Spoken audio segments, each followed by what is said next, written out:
Hello again, this is Chris, MTGO username RexDart.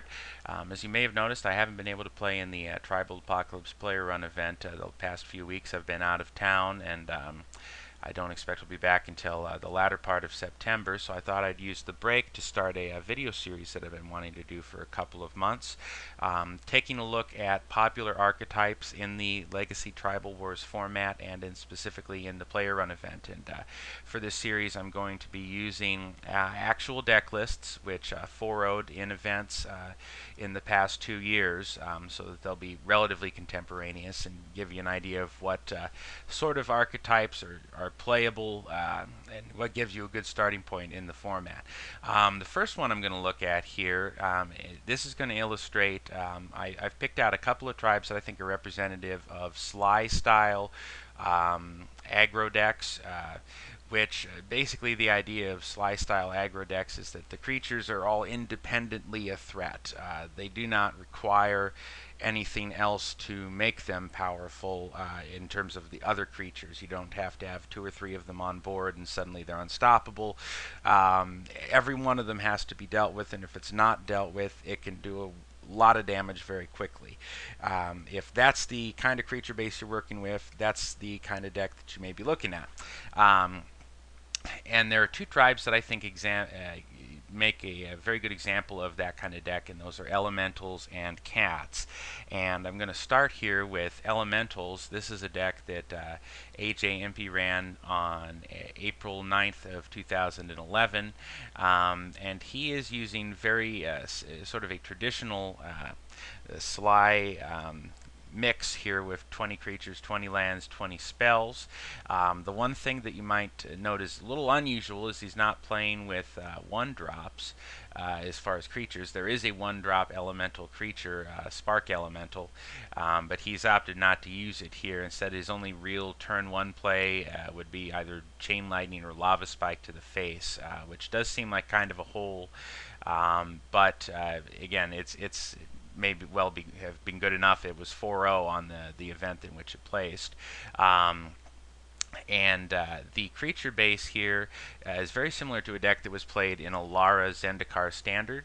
Hellspark Elementals, Ball Lightnings, Hell's Thunder. Whenever Mono Red Elementals gets played in the event, these 3 are almost always present in the deck. There's simply massive amounts of damage relative to the amount of mana you have to put into them, which is one of the measures of whether or not you'll be able to finish off your opponent, because you are definitely an aggro deck here. You could go long and you have a little bit of reach with these guys that have Unearth, but you're going to have to get the most out of what you've got.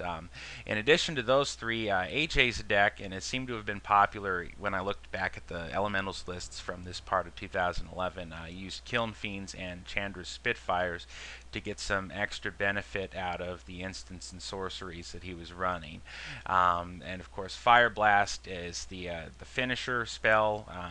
If you need to finish your opponent off, nothing quite like Fire Blast. And AJ used a couple of Everlasting Torment as sort of a hedge against damage prevention here. And Valakut, I guess, kind of serving as sort of a pseudo cursed scroll here, in that if the game did go long, it does give you a little bit of extra damage, maybe sort of a source of inevitability, so to speak, if the game advances to that point. So again, this is an example of an Elementals deck, and just for kicks, I've loaded up a couple of historical decks here so that we can see where this sort of archetype comes from. This is the original standard version of the 1996 Sligh deck that was played in Type 2. As you can see here, Strip Mine was not restricted at the time, which seems insane in retrospect. This original version of the deck was noteworthy for introducing the mana curve, which people didn't really spend a lot of time thinking about how they could maximize use of their mana on every turn until this deck became popular. In addition to, I mean, it has some rather awful creatures by modern standards here, but all things considered, 2/2 for 2 at the time, it's not terrible. And the idea was just to get the best bang for your buck out of these guys, and also to have mana sinks. Again, the idea being that you get as much as you can out of every single turn that you have. And you can see that mirrored in the modern design with the unearthed guys that were present in the Elementals deck we were just looking at. That's still a principle that exists today in this style of deck. The 1997 version of a sligh deck looks much more like what you would imagine to be a competitive deck, and the main difference is that suddenly Red had actual one-drops. Mog Fanatic, Mog Conscripts, Jackal Pup, all legendary, certainly the Pup and the Fanatic one-drops. And you can again see some cards that are in common here between the two variants. But you also see Cursed Scroll being added to the deck as a sort of source of inevitability, and also a colorless source of damage, since Circle of Protection Red was popularly played at the time. So these are sort of the history of the sligh style of deck. The original one, you could see, played a couple more lands than this, but usually, again, you're seeing a very low land count, very concentrated mana curve. You don't randomly have some 5 or 6 drop out there. It's just very focused, and how can I use all my mana to do the most damage possible? Now we're going to take a look at the other popular archetype, the other popular tribe within this archetype, and that would be cats. Now, sort of the appeal of cats in the Tribal Legacy Wars format is that out of the 20 creatures that you're required to run, to be fair, 16 cats are played commonly in zoo decks in modern, extended, legacy, wherever zoo is a deck. Wild Nicotl, Steppe Lynx, Loam Lion, and Kusali Pride Mage. Those 16 cards there, you won't always find them together, but it wouldn't be a completely unreasonable decision to put those together as the backbone of a zoo deck.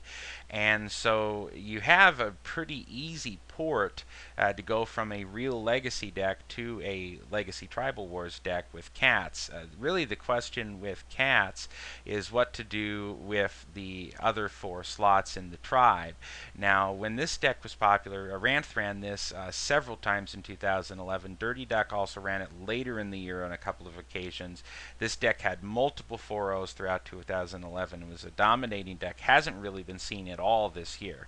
But both Ranth and Dirty Duck decided to run Kusali Ambusher in the versions they played in the Player Run event.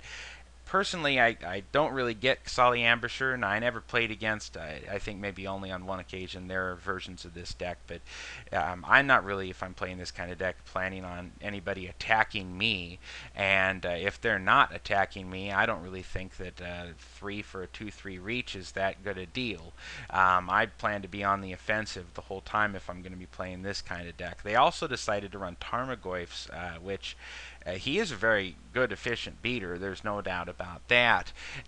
But I do think that it's questionable whether or not he's actually better than just having some additional burn spells in here to go over the top.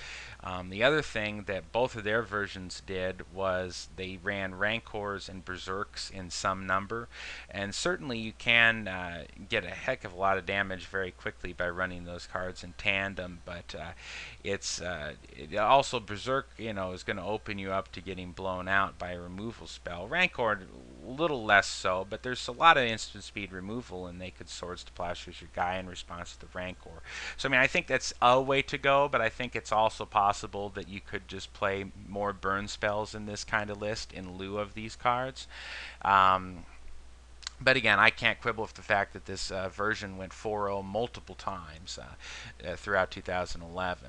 And again, just as a fun little bonus, I went and found out the history of the zoo deck, and it goes all the way back here to 1994, and you'll have to have a little imagination here. Imagine that these Moxes are real Moxes in these colors. This is a Black Lotus, Ancestral Recall, Time Walk, but you can basically see that it was playing cards that are still played in Legacy Zoo today. This came in second place in the World Championships in 1994. It's playing Curd Apes here, Chain Lightnings, Lightning Bolts, Channel Fireball combo. Argothian Pixies for some reason. Why this is better than Elvish Archers, I'm not sure, although I guess it can't be blocked by Mishra's Factories, which were being played everywhere, so that probably makes some sense. And this deck even went deep enough to play a couple of Psionic Blasts as finishers. Of course, Fire Blast not having been printed yet, this was a pretty reasonable finisher as a burn spell. So anyways, they give you an idea of where this archetype has come from back then to now, and to our little corner of the world in the Legacy Tribal Wars event. So anyways, I thank you for joining me. The next video I will discuss the linear aggro decks, such as Goblins, Elves, Allies, and show you some examples of those decks which placed, and I will see you that time.